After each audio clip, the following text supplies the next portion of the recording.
Chains of Air, Web of Ether by Philip K. Dick. The planet on which he was living underwent each day 2 mornings. First, CY30 appeared, and when its mirror twin put in a feeble appearance, as if God had not been able to make up his mind as to which sun he preferred, and finally settled on both. The domers like to compare it to sequential settings of an old-fashioned multi-filament incandescent bulb. CY30 gave the impression of getting up to about 150 watts, and then came little CY30B, which added 50 more watts of light. The aggregate lumina made the methane crystals of the planet's surface sparkle pleasantly, assuming you were indoors. At the table of his dome, Leo McVane drank fake coffee and read the newspaper. He felt anxiety-free and warm because he had long ago illegally redesigned his dome's thermostat. He felt safe as well because he had added an extra metal brace to the dome's hatch. And he felt expectant because today the food man would be by, so there would be someone to talk to. It was a good day. All his communications gear fumbled along on autostasis. At the moment, monitoring whatever the hell they monitored. Originally, upon being stationed at CY30N, McVane had thoroughly studied the function and purpose of the complexes of electronic marvels for which he was the caretaker, or rather, as his job coding put it, the master hominoid overseer. Now he had allowed himself to forget most of the transactions which his changes engaged in. Communications equipment led a monotonous life until an emergency popped up, at which point he ceased suddenly to be the master hominoid overseer and became the living brain of his station. There had not been an emergency yet. The newspaper contained a funny item from the United States federal income tax booklet for 1978, the year McVane had been born. These entries appeared in the index of this order. Who should file? Widows and widowers qualifying. Winnings, prizes, gambling, and lotteries withholding federal tax. And then the final entry in the index, which McVane found amusing and even interesting as a commentary on an archaic way of life. Zero bracket amount. To himself, McVane grinned. That was how the United States federal income tax booklet's 1978 index had ended, very appropriately, and that was how the United States, a few years later, had ended. It had fiscally fucked itself over and died of the trauma. Food ration contracts, the audio transducer of his radio announced. Start unbolting procedure. Unbolting underway, McVane said, laying aside his newspaper. The speaker said, Put helmet on. Helmet on. McVane made no move to pick up his helmet. His atmosphere flow rate would compensate for the loss. He had redesigned it too. The hatch unscrewed, and there stood the food man, head bubble and all. An alarm bell in the dome ceiling shrilled that atmospheric pressure had sharply declined. Put your helmet on, the food man ordered angrily. The alarm bell ceased complaining. The pressure had restabilized. At that, the food man grimaced. He popped his helmet and then began to unload cartons from his contracts. We are a hardy race, McVane said, helping him. You have amped up everything, the food man observed. Like all the rovers who serviced the domes, he was sturdily built and he moved rapidly. It was not a safe job operating a contract shuttle between motherships, and the domes of CY32. He knew it, and McVeigh knew it. Anybody could sit in a dome. Few people could function outside. Stick around a while, McVeigh said, after he and the food man had unloaded and the food man was making the invoice. If you have coffee. They sat, facing each other, across the table, drinking coffee. Outside the dome, the methane messed around, but here, neither man felt it. The food man perspired. He apparently found McVeigh's temperature level too high. You know the woman in the next dome? The food man asked. Somewhat, McVeigh said. My rig transfers data to her input circuitry every 3 or 4 weeks. She stores it, boosts it, and transmits it, I suppose. Or for all I know. She's sick, the food man said. McVeigh said, she looked alright the last time I talked to her. We used video. She did say something about having trouble reading her terminal's displays. She's dying, the food man said, and sipped his coffee. In his mind, McVeigh tried to picture the woman, small and dark, and what was her name? He punched a couple of keys on the board beside him. Her name came up on its display, retrieved by the code they used. Ribus Rami. Dying of what? He said. Multiple sclerosis. How far advanced is it? Not far at all, the food man said. A couple of months ago, she told me that when she was in her late teens, she suffered an, what is it called? Aneurysm in her left eye, which wiped out her central vision in the eye. They suspected at the time that it might be the onset of multiple sclerosis. And then today, when I talked to her, she said she's been experiencing optic neuritis, which, McVeigh said, both symptoms were fed to MED. A correlation of an aneurysm and then a period of remission and then double vision, blurring. You ought to call her up and talk to her. When I was delivering to her, she was crying. Turning to his keyboard, McVeigh punched out and then read the display. There's a 30 to 40% cure rate for multiple sclerosis. Not out here. MED can't get to her out here. Shit, McVeigh said. I told her to demand a transfer back home. That's what I do. She won't do it. She's crazy, McVeigh said. You're right. She's crazy. Everybody out here is crazy. You want proof of it? She's proof of it. Would you go back home if you knew you were very sick? We're never supposed to surrender our domes. What you monitor is so important, the food man set down his cup. I have to go.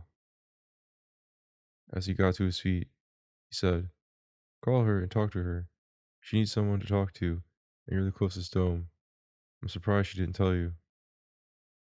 McVeigh thought, I didn't ask. After the food man had departed, McVeigh got the code for Ribus Rami's dome, started to jam it into his transmitter, and then hesitated. His wall clock showed 1830 hours. At this point in his 42-hour cycle, he was supposed to accept a sequence of high-speed entertainment audio and videotape signals emanating from a slave satellite at CY33. Upon storing them, he was supposed to run them back at normal speed and select the material suitable for the overall dome system on his own planet. He took a look at the log. Fox was doing a concert that ran 2 hours. Linda Fox, he thought. You and your synthesis of old-time rock and modern-day strange. Jesus, he thought. If I don't transcribe the relay of your live concert, every domer on the planet will come storming in here and kill me. Outside of emergencies, which don't occur. This is what I'm paid to handle: information traffic between planets, information that connects us with home and keeps us human. The tape drums have got to turn. He started the tape transport at its high speed mode, set the module's controls for receive, locked it in at the satellite's operating frequency, checked the waveform on the visual scope to be sure that the carrier was coming in undistorted, and then patched it into an audio transduction of what he was getting. The voice of Linda Fox emerged from the strip of drivers mounted above him. As the scope showed, there was no distortion, no noise, no clipping. All channels, in fact, were balanced. His meters indicated that. Sometimes I could cry myself when I hear her, he thought. Speaking of crying, wandering all across this land, my band, and the worlds that pass above, I love, play for me, your spirits who are weightless. I believe in drinking to your greatness, my band. And behind Linda Fox's vocal, the synth loops, which were her trademark. Until Fox, no one had ever thought of bringing back that 16th century instrument for which Dowland had written so beautifully and so effectively. Shall I sue? Shall I seek for grace? Shall I pray? Shall I prove? Shall I strive to a heavenly joy with an earthly love? Are there worlds? Are there moons where the lost shall endure? Shall I find for a heart that is pure? What Linda Fox had done was take the loop books of John Dowland, written at the end of the 16th century, and remaster both the melodies and the lyrics into something of today, some new thing, he thought, for scattered people, as flung as if they had been dropped in haste, here and there, disarranged in domes on the backs of miserable worlds and satellites, victimized by the power of migration and with no end in sight. Silly wretch, let me rail at a trip that is blind. Holy hopes do require. He could not remember the rest. Well, he had it taped, of course. No human may find, or something like that. The beauty of the universe lay not in the stars figured into it, but in the music generated by human minds, human voices, human hands, syntholutes mixed on an intricate board by experts, and the voice of Fox. He thought, I know what I must have to keep on going. My job is my delight. I transcribe this, and I broadcast it, and they pay me. This is the Fox, Linda Fox said. McVeigh switched the video to hollow, and a cube formed in which Linda Fox smiled at him. Meanwhile, the drum spun at furious speed, getting hour upon hour into his permanent possession. You are with the Fox, she said, and the Fox is with you. She pinned him with her gaze. The hard, bright eyes, the diamond face, feral and wise, feral and true. This is the Fox speaking to you. You smiled back. Hi, Fox, he said. Sometime later, he called the sick girl in the next dome.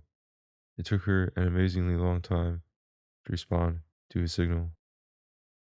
And as he sat, noting the signal register on his own board, he thought, is she finished? Or did they come and forcibly evacuate her? His microscreen showed vague colors, visual static, nothing more. And then there she was. Did I wake you up? He asked. She seemed so slowed down, so torpid.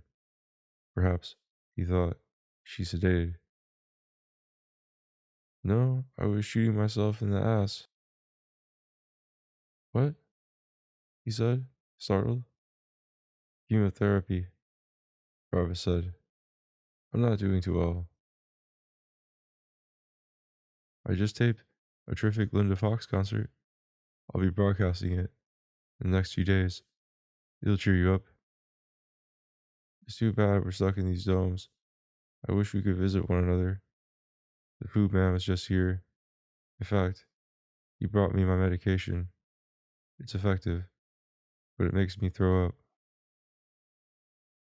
McVeigh thought, I wish I hadn't called. Is there any way you could visit me? Rivas asked. I have no portable air, none at all. I have, Rivas said. In panic, he said, but if you're sick, I can make it over to your dome. What about your station? What if data come in that? I've got a beeper I can bring with me. Presently, he said, okay, it would mean a lot to me. Someone to sit with for a little while. The food man stays like half an hour, but that's as long as he can. You know what he told me? There's been an outbreak of a form of amyotrophic lateral sclerosis on CY34. It must be a virus. This whole condition is a virus. Christ, I hate to have amyotrophic lateral sclerosis. This is like Mariana form. Is it contagious? She did not directly answer. Instead, she said, what I have can be cured. Obviously, she wanted to reassure him. If the virus is around, I won't come over. It's okay. She nodded and reached to shut off her transmitter. I'm going to lie down, she said, and get some more sleep. With this, you're supposed to sleep as much as you can. I'll talk to you tomorrow. Goodbye. Come over, he said. Brightening, she said, thank you. But be sure to bring your beeper. I have a hunch a lot of telemetric confirms are going to.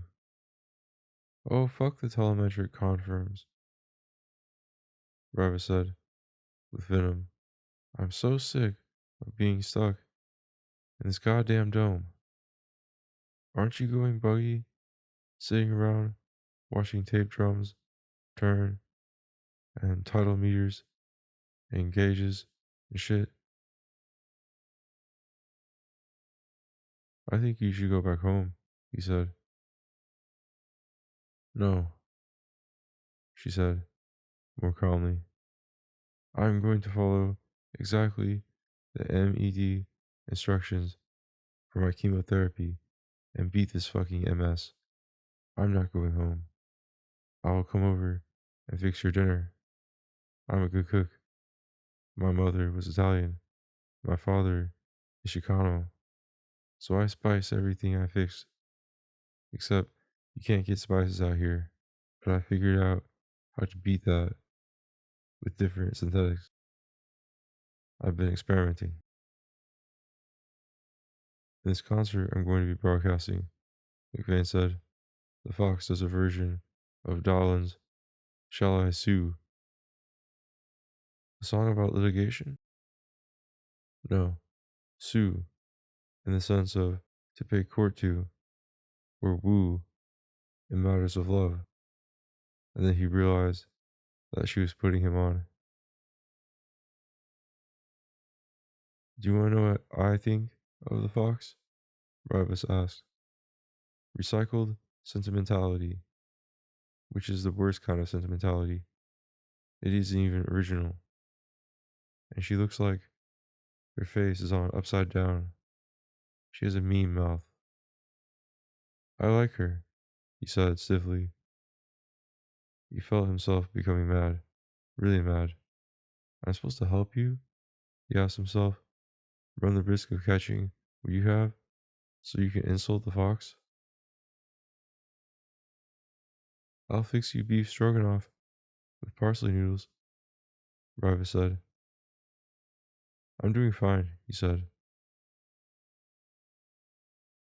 Hesitating, she said in a low, faltering voice. Then you don't want me to come over? I, he said. I'm very frightened, Mr. McVane, Riva said. 15 minutes from now, I'm going to be throwing up from the IV neurotoxite, but I don't want to be alone. I don't want to give up my dome, and I don't want to be by myself. I'm sorry if I offended you. Just that, to me, the fox is a joke. I won't say anything more. I promise. You have the. He amended what he intended to say. Are you sure it won't be too much for you, fixing dinner? I'm stronger now than I will be, she said. I'm getting weaker for a long time. How long? There's no way to tell. He thought, you were going to die. He knew it, and she knew it. They did not have to talk about it. The complicity of silence was there, the agreement. A dying girl wants to cook me a dinner, he thought. A dinner I don't want to eat. I've got to say no to her. I've got to keep her out of my dome. The insistence of the weak, he thought. Their dreadful power. It is so much easier to throw a body block against the strong. Thank you, he said. I'd like it very much if we had dinner together. But make sure you keep in radio contact with me on your way over here, so I'll know you're okay. Promise? Well, sure, she said.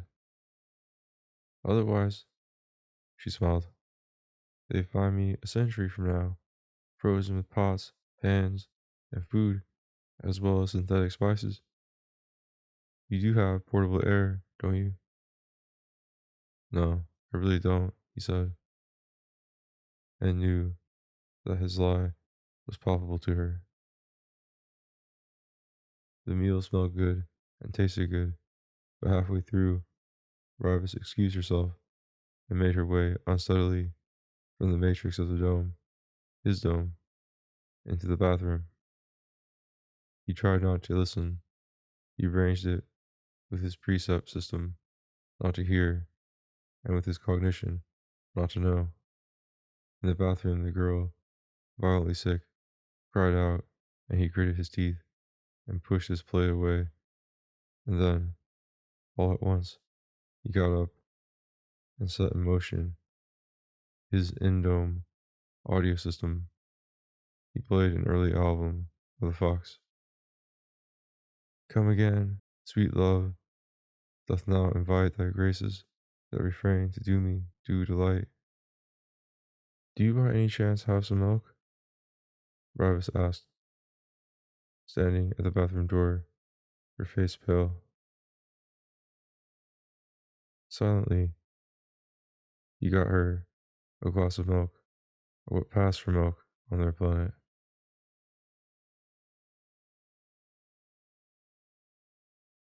I have anti-emetics, Ravis said as she held the glass of milk, but I didn't remember to bring any with me. They're back at my dome. I could get them for you, he said. You know what MED told me? Her voice was heavy with indigestion. They said that this chemotherapy won't make my hair fall out, but already it's coming out and...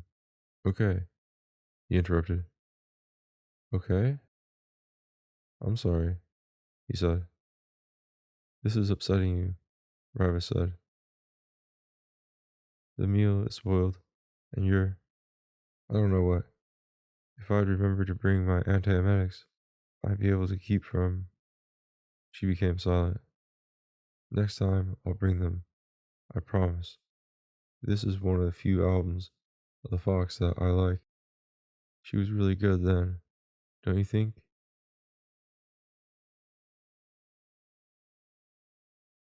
Yes, he said tightly. Linda Box, Ravis said. What? He said. Linda the Box. That's what my sister and I used to call her. She tried to smile. Please go back to your dome. Oh, she said. Well, she smoothed her hair, her hands shaking. Will you come with me? I don't think I can make it by myself right now. I'm really weak. I really am sick. He thought, you are taking me with you. That's what this is. That is what is happening. You will not go alone. You will take my spirit with you. And you know it, as well as you know the name of the medication you are taking. And you hate me, as you hate the medication, as you hate MED and your illness. It is all hate, for each and everything under these two suns. I know you. I understand you. I see what is coming. In fact, it has begun. And, he thought, I don't blame you, but I will hang on to the fox. The fox will outlast you, and so will I. You are not going to shoot down the luminiferous ether which animates our souls. I will hang on to the fox, and the fox will hold me in her arms and hang on to me. The two of us, we can't be part apart. I have dozens of hours of the fox on audio and videotape, and the tapes are not just for me, but for everybody. You think you can kill that? He said to himself. It's been tried before. The power of the weak, he thought, is an imperfect power. It loses in the end. Hence its name. We call it weak for a reason. Sentimentality, Travis said. Right, he said sardonically. Recycled at that, and mixed metaphors. Her lyrics? What I'm thinking, when I get really angry, I mix. Let me tell you something. One thing, if I'm going to survive, I can't be sentimental. I have to be very harsh. And I've made you angry. I'm sorry. But that is how it is. It is my life. Someday you may be in the spot I am in, and then you'll know. Wait for that, and then judge me, if it ever happens. Meanwhile, the stuff you're playing on your in-dome audio system is crap. It has to be crap for me. Do you see? You can forget about me. You can send me back to my dome, where I probably really belong. But if you have anything to do with me, okay, he said. I understand. Thank you. May I have some more milk? Turn down the audio and we'll finish eating. Okay? Amazed, he said. You're going to keep on trying to.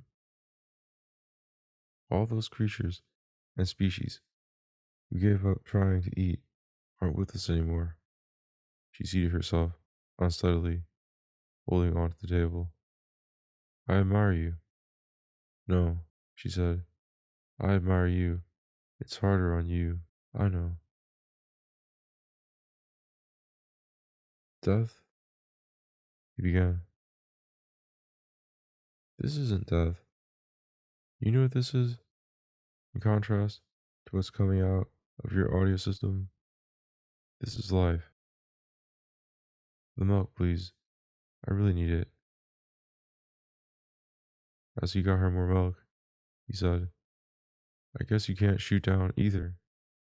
luminiferous or otherwise. No, she agreed, since it doesn't exist. Commodity Central provided Bribus with 2 wigs, since, due to the chemo, her hair had been systematically killed. He preferred the light colored one.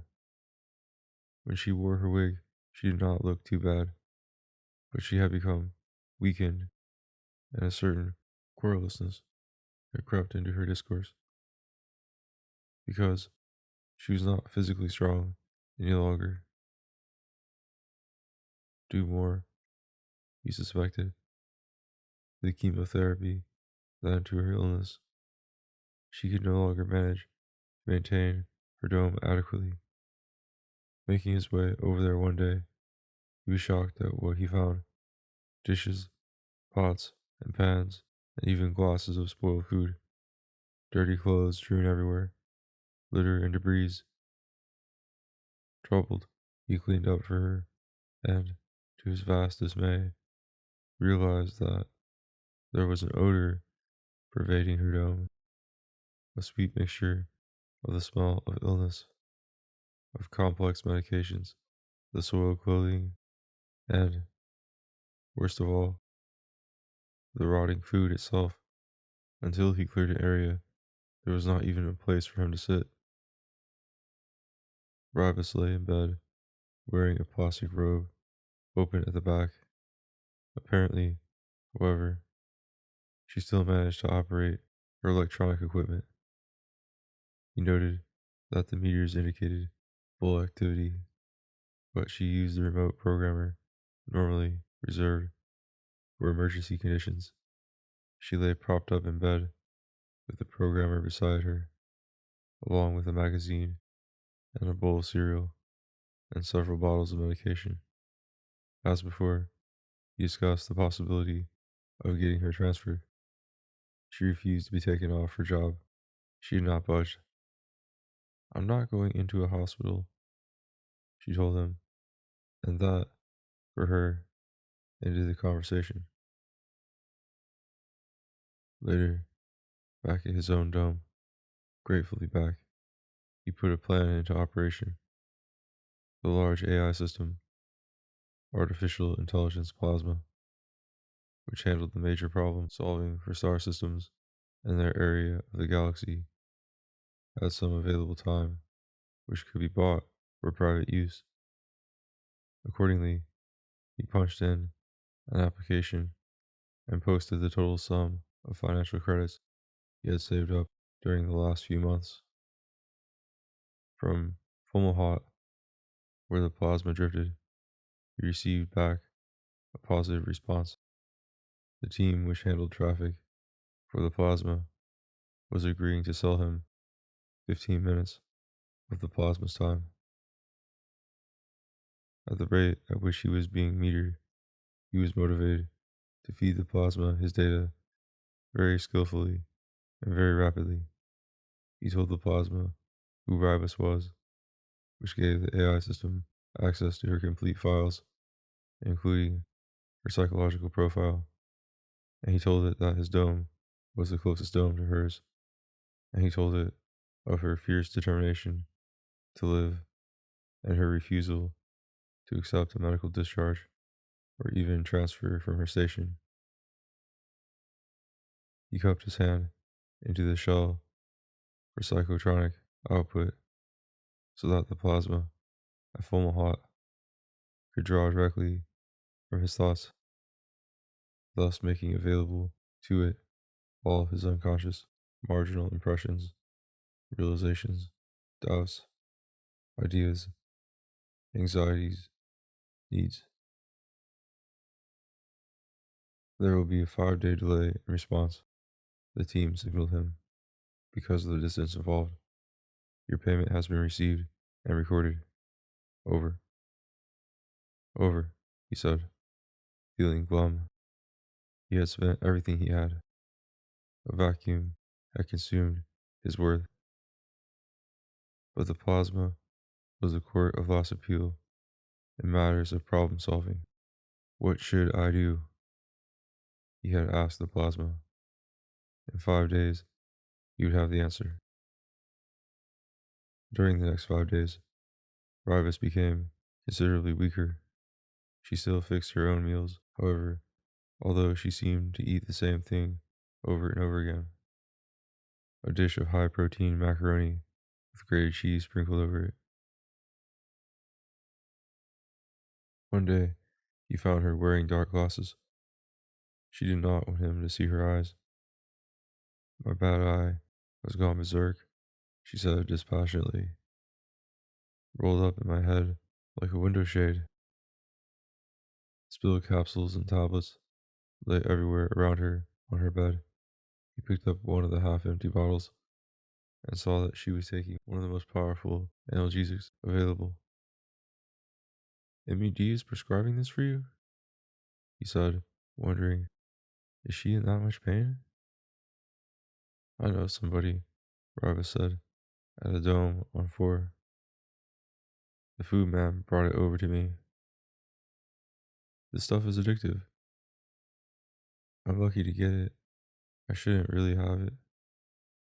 I know you shouldn't. That goddamn MED, the vindictiveness of her tone was surprising. It's like dealing with a lower life form by the time they get around to prescribing and then getting the medication to you. Christ, you're an urn of ashes. I see no point in them prescribing for an urn of ashes. She put her hand up to her skull. I'm sorry. I should keep my wig on when you're here. Could you bring me some Coke? Coke settles my stomach. From her refrigerator, he took a liter bottle of cola and poured her a glass. He had to wash the glass first.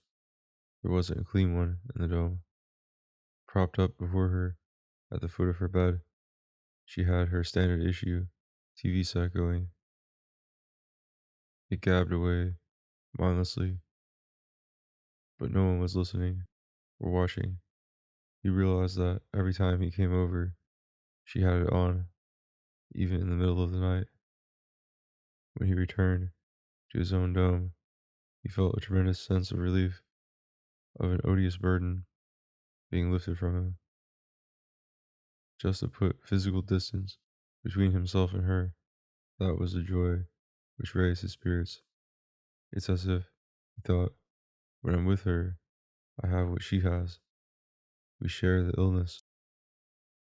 He did not like playing any Fox recordings, so instead, he put on the Mahler Second Symphony, The Resurrection, the only symphony scored from many pieces of rattan.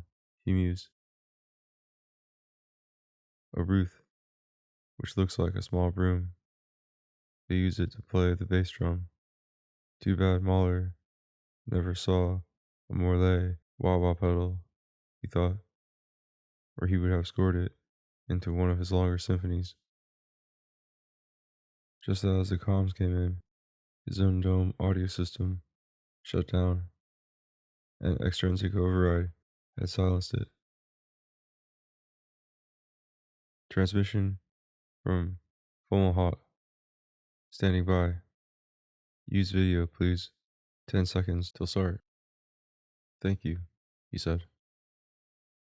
A readout appeared on his larger screen. It was the AI system, the plasma, relaying a day early. Subject, Ribus Rami. Analysis, Thanatos. Program advice, total avoidance on your part. Ethical factor, obviated. Thank you. Blinking, McFain said reflexively. Thank you. He had dealt with the plasma only once before, and he had forgotten how terse its responses were. The screen cleared. The transmission had ended. He was not sure what Thanatos meant, but he felt certain that had something to do with death. It means she's dying, he pondered, as he punched into the planet's reference bank and asked for a definition. It means that she's dying, or may die, or it's close to death, all of which I know. However, he was wrong. It meant producing death. Producing, he thought. There's a great difference between death and producing death. No wonder the AI system had notified him that the ethical factor was obviated on his part. She's a killer thing, he realized. Well, this is why it costs so much to consult the plasma. You get not a phony answer based on speculation, but an absolute response.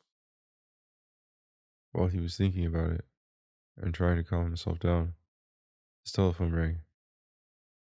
Before he picked it up, he knew who it was.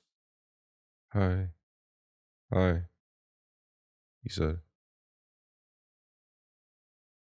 Do you by chance have any celestial seasonings, morning thunder, tea bags? What? He said. When I was over at your dome that time, I fixed beef stroganoff for us. I thought I saw a canister of celestial seasonings. No, he said. I don't. I use them up. Are you alright? I'm just tired, he said, and he thought. She said, us. She and I are an us. When did that happen? He asked himself. I guess that's what the plasma meant. It understood. Do you have any kind of tea? No, he said. His in-dome audio system suddenly came back on, released from its pause mode now that the Fomalhaut transmission had ended. The choir was singing. On the phone, Brabus giggled.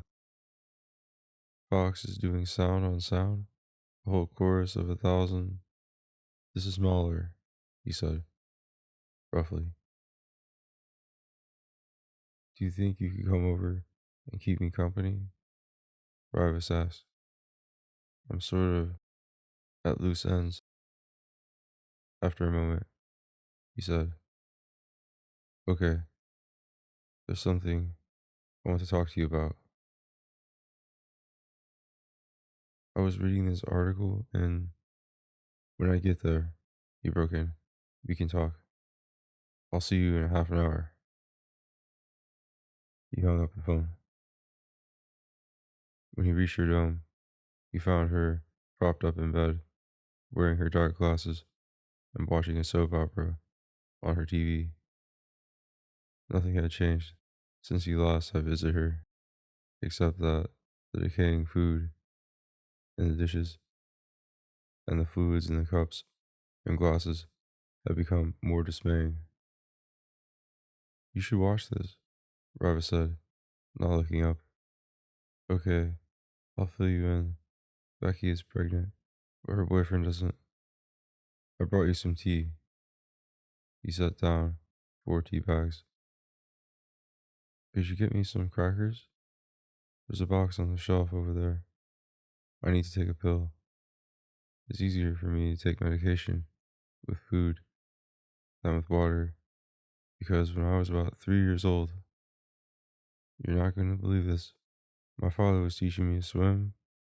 We had a lot of money in those days.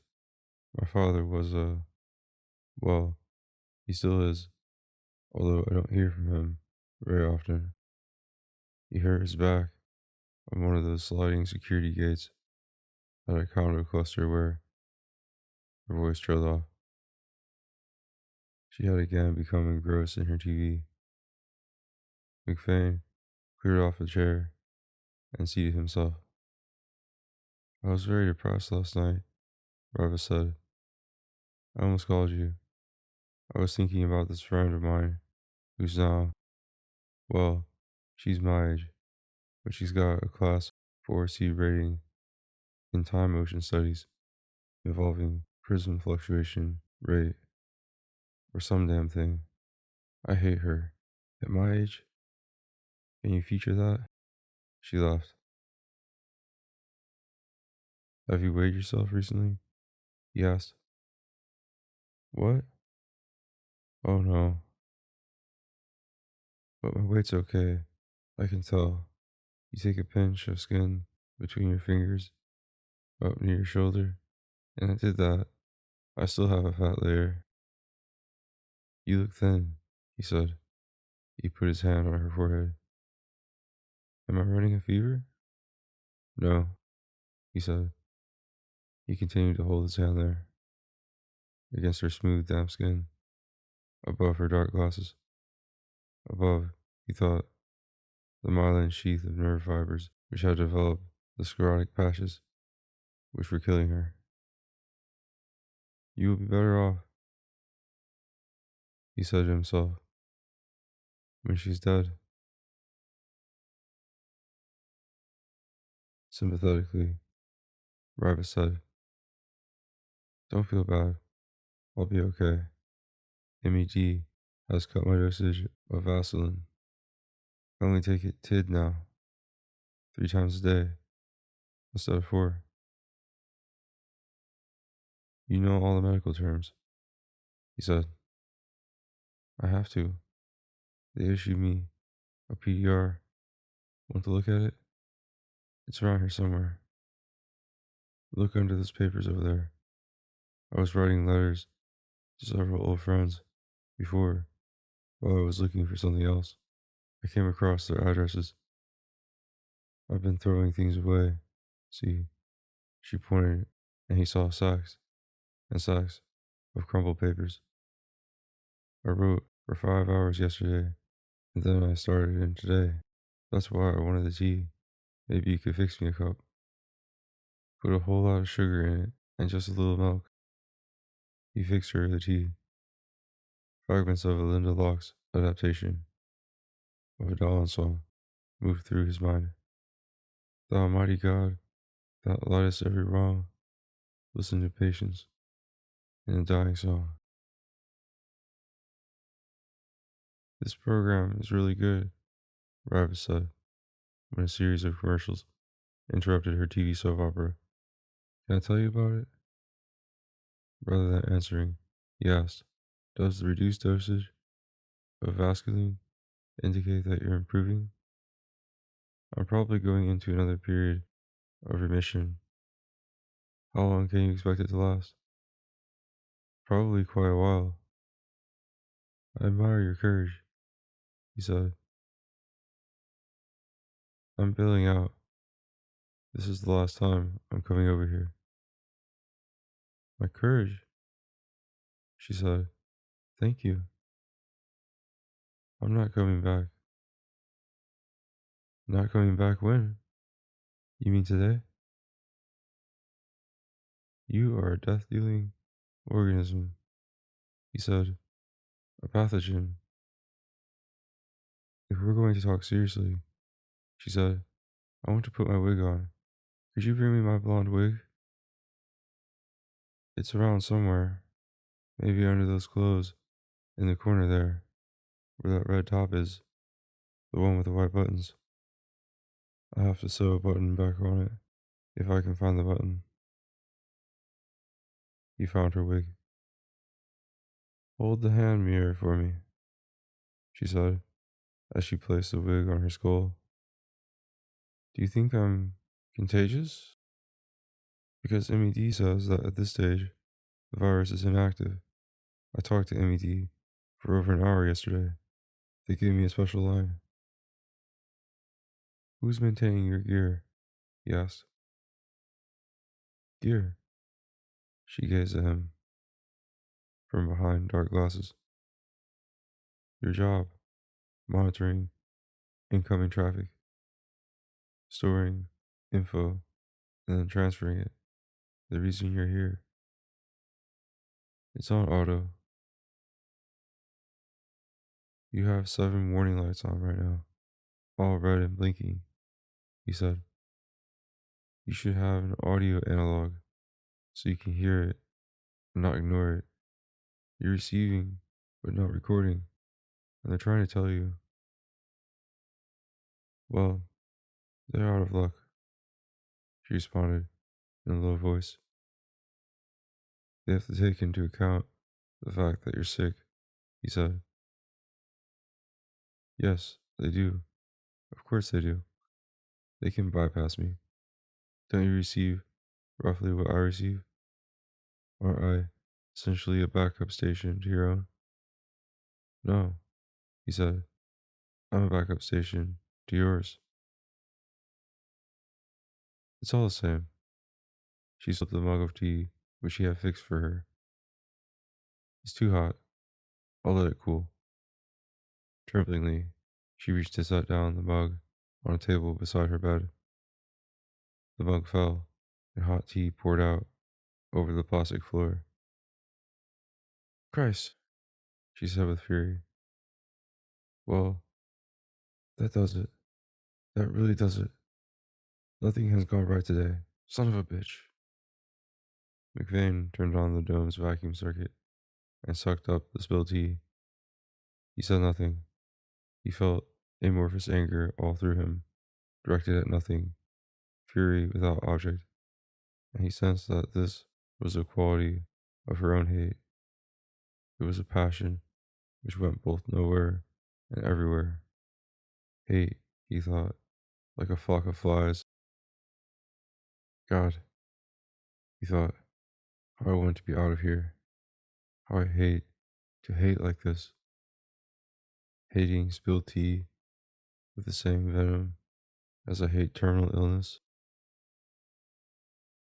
One dimensional universe has dwindled to that. In the weeks that followed, he made fewer and fewer trips from his dome to hers. He did not listen to what she said. He did not watch what she did.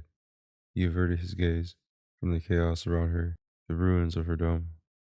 I am seeing a projection of her brain, he thought once, as he momentarily surveyed the garbage which had piled up everywhere. She was even putting sacks outside the dome to freeze for eternity. She is senile. Back in his own dome, he tried to listen to Linda Fox, but the magic had departed. He saw and heard a synthetic image. It was not real. Bribus Rami had sucked the life out of the fox, the way her dome's vacuum circuit had sucked up the spilled tea. And when his sorrows came as fast as floods, hope kept his heart till comfort came again. McVane heard the words, but they didn't matter. What had Bribus called it? Recycled sentimentality and crap. He put on a Vivaldi concerto for bassoon. There is only one Vivaldi concerto, he thought. A computer could do better and be more diverse.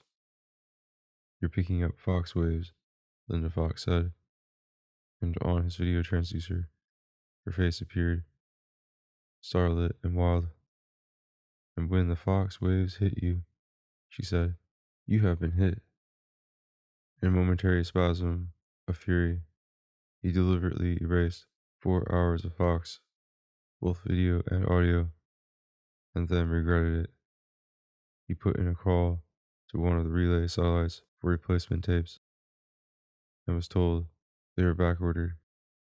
Fine, he said to himself. What the hell does it matter? That night, while he was sound asleep, his telephone rang. He let it ring. He did not answer it. And when it rang again, 10 minutes later, he again ignored it. The third time it rang, he picked it up and said hello. Hi, Barbara said. What is it? He said. I'm cured. You're in remission? No, I'm cured.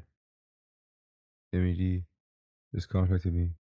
Their computer analyzed all my charts and tests and everything, and there's no sign of hard patches. Except, of course, I'll never get central vision back in my bad eye. But other than that, I'm okay. She paused. How have you been? I haven't heard from you for so long. It seems like forever. I've been wondering about you. He said, I'm okay. We should celebrate. Yes, he said. I'll fix this dinner like I used to. What would you like? I feel like Mexican food. I make a really good taco. I have the ground meat in my freezer, unless it's gone bad. I'll thaw that out and see. You want me to come over there? Or do you? Let me talk to you tomorrow, he said. I'm sorry to wake you up, but I just heard from M&D. She was silent for a moment. You're the only friend I have, she said. And then, incredibly, she began to cry. It's okay, he said. You're well. I was so fucked up, she said brokenly. I'll ring off and talk to you tomorrow. But you're right. I can't believe it, but I made it. It's due to your courage, he said. It's due to you, Rabbit said. I would have given up without you. I never told you this, but, well, I squirreled away enough sleeping pills to kill myself, and I'll talk to you tomorrow, he said, about getting together. He hung up and lay back down. He thought, when Job had lost his children, lands, and goods, patience assuaged his excessive pain, and when his sorrows came as fast as floods, hope kept his heart till comfort came again, as the fox would put it. Recycled sentimentality, he thought. I got her through her ordeal, and she paid me back by deriding into rubbish that which I cherished the most. But she is alive, he realized. She did make it. It's like when someone tries to kill a rat. You can kill it 6 ways, and it still survives. You can't fault that, he thought. That is the name of what we are doing here, in this star system, on these frozen planets, in these little domes. Ravis Rami understood the game, played it right, and won. To hell with Linda Fox. And then he thought, but also, to hell with what I love. It is a good trade off, he thought. A human life, won, and a synthetic media image, wrecked. The law of the universe. Shivering, he pulled his covers over him and tried to get back to sleep. The food man showed up before Ribus did. He awoke McVeigh early in the morning with a full shipment. Still got your temp and air illegally boosted? The food man said as he unscrewed his helmet. I just use the equipment, McVeigh said. I don't build it. Well, I won't report you. Got any coffee? They sat facing each other across the table, drinking fake coffee. I just came from the Rami girl's home, the food man said. She says she's cured. Yeah, she phoned me late last night, McVeigh said. She says you did it. Thought. McVeigh said nothing. You saved a human life? Okay, McVeigh said. What's wrong? I'm just tired. I guess it took a lot out of you. Christ, it's a mess over there. Can't you clean it up for her? Destroy the garbage at least?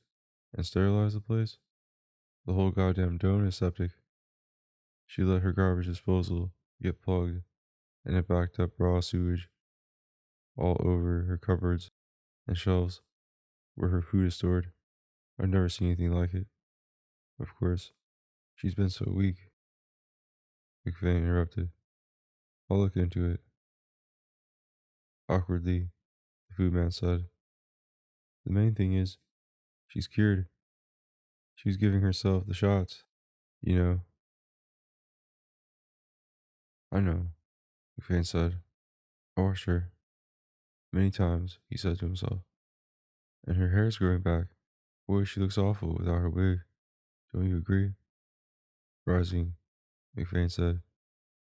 I have to broadcast some weather reports. Sorry, I can't talk to you any longer. Toward dinner time, Travis Rami appeared at the hatch of his dome, loaded down with pots and dishes and carefully wrapped packages. He let her in, and she made her way silently to the kitchen area, where she dumped everything down at once. Two packages slid off onto the floor, and she stooped to retrieve them. After she had taken off her helmet, she said, "It's good to see you again." "Likewise," he said. "It'll take about an hour to fix the tacos. You think you can wait until then?" "Sure," he said. "I've been thinking," Ravis said, as she started a pan of grease heating on the stove. "We ought to take a vacation. You have any leave coming?" "I have 2 weeks owed me, although my situation is complicated by my illness. I mean, I used up a lot of my leave in the form of sick leave. For Christ's sake, they docked me 1 half day for a month just because I couldn't operate my transmitter. Can you believe that?" He said. "It's nice to see you stronger." "I'm fine," she said. "Shit, I forgot the hamburger. God damn it." She stared at him. "I'll go to your dome and get it," he said presently. She seated herself. "It's not thawed. I forgot to thaw it out. I just remembered now.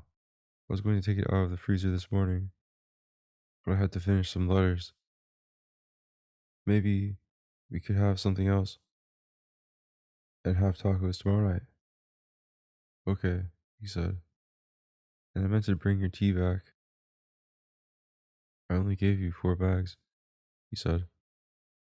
Eyeing him uncertainly, she said, "I thought you brought me that whole box of Celestial Seasonings Morning Thunder tea." "Then where did I get it? Maybe the food man brought it. I'm just going to sit here for a while. Did you turn on the TV?" He turned on the TV. "There's a show I watch," Rabbit said. "I never miss it. I like shows about, well, I'll have to fill you in on what's happened so far if we're going to watch." "Could we not watch?" he said. "Her husband," he thought. "She's completely crazy. She's dead. Her body has been healed, but it killed her mind." "I have to tell you something," he said. "What is it?" He ceased. "I'm very lucky," she said. "I beat the odds. You didn't see me when I was at my worst. I didn't want you to. From the chemo, I was blind and paralyzed and deaf, and then I started having seizures. I'll be on a maintenance dose for years. But it's okay, don't you think, to be on just a maintenance dose? I mean, it could be so much worse. Anyhow, her husband lost his job because he..." "Whose husband?" McFain said. "On the TV." Reaching up, she took hold of his hand. "Where do you want to go on our vacation? We so goddamn well deserve some sort of reward, both of us." "Our reward?" he said. "Is that your well?" She did not seem to be listening. Her gaze was fastened on the TV. He saw, then, that she still wore her dark glasses. It made him think, then, of the song the fox had sung on Christmas Day for all the planets, the most tender, the most haunting song which he had adapted from John Dolan's loot books. "When the poor cripple by the pool did lie, full many years in misery and pain, no sooner he on Christ had set his eye, but he was well, and comfort came again."